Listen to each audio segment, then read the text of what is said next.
Hello बच्चों, let's read the question. Half life of radioactive substance is 20 minute. Difference between points of time when it is 33% disintegrated and 67% disintegrated is approximately. Here we have 4 options. Now first of all we will discuss here the key concept, and here the key concept is radioactive decay in a substance.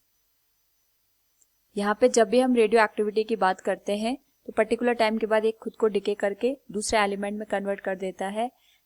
अगर हम बात करें यहाँ पे radioactive decay में half life की, तो ये वो टाइम पीरियड होता है जिसमें जो पार्टिकल होता है वो खुद को रिड्यूस करके हाफ नंबर में यहाँ पे हमारे पास एलिमेंट बच जाते हैं. Now we can say here हमारे पास इस पर्टिकुलर क्वेश्चन में half life of radioactive substance दे रखा है, that is T half equals 20 minute. Now हमें यहाँ पे डिफरेंस बताना है the point of time when it is 33% disintegrated and 67% disintegrated approximately. तो अगर हम बात करें यहाँ पे कि जो हमारे पास suppose initial number of atoms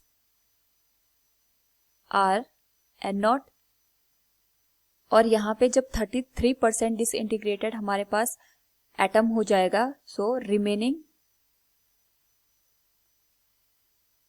number of atoms will be after decreasing of 33% it will remain and not minus 33 को हम अगर फ्रैक्शन की फॉर्म में लिखे it will be 1/3, it will become n0/3, और अभी हमारे पास यहाँ पे 2n0/3 एटम्स रिमेनिंग रह जाएंगे. सिमिलरली अगर हम यहाँ पे जो रिमेनिंग एटम है उनकी बात करें in the term of decay constant, it will be n equals n0 e raise to power minus lambda into t. तो इस पर्टिकुलर केस में यहाँ पे जो n की वैल्यू है it will become 2n0/3 equals n0 e raise to power minus lambda into. Suppose ये हमारे पास यहाँ पे 33% डिसइंटीग्रेट होने में t1 टाइम ले रहा है, it will be equation first.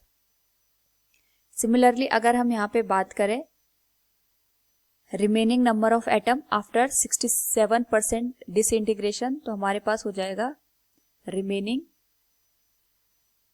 Number of atom after 7% disintegration, it will be become n0 minus n0 into 2 divided by 3.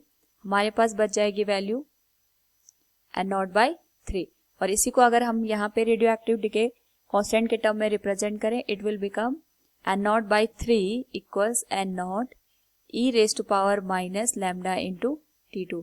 The equation will be 1/3 equals e raise to power minus lambda into t2. It will be equation number 2.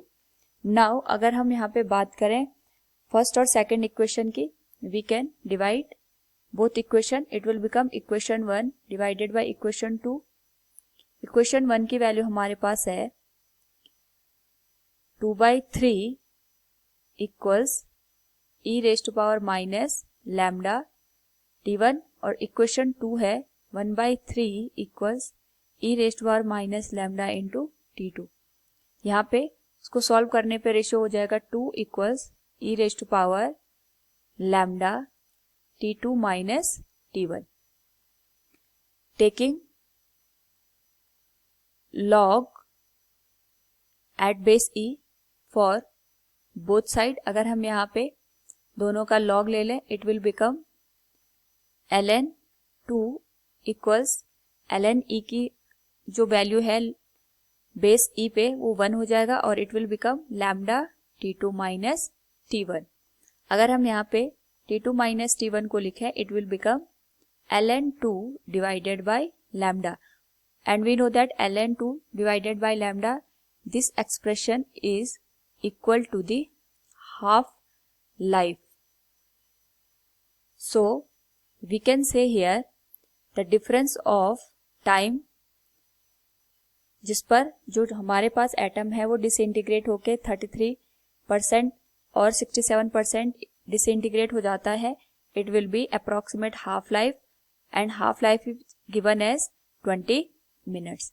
So we can say here from the given option D will be the correct answer. Hope all you understood it. Thank you and best of luck.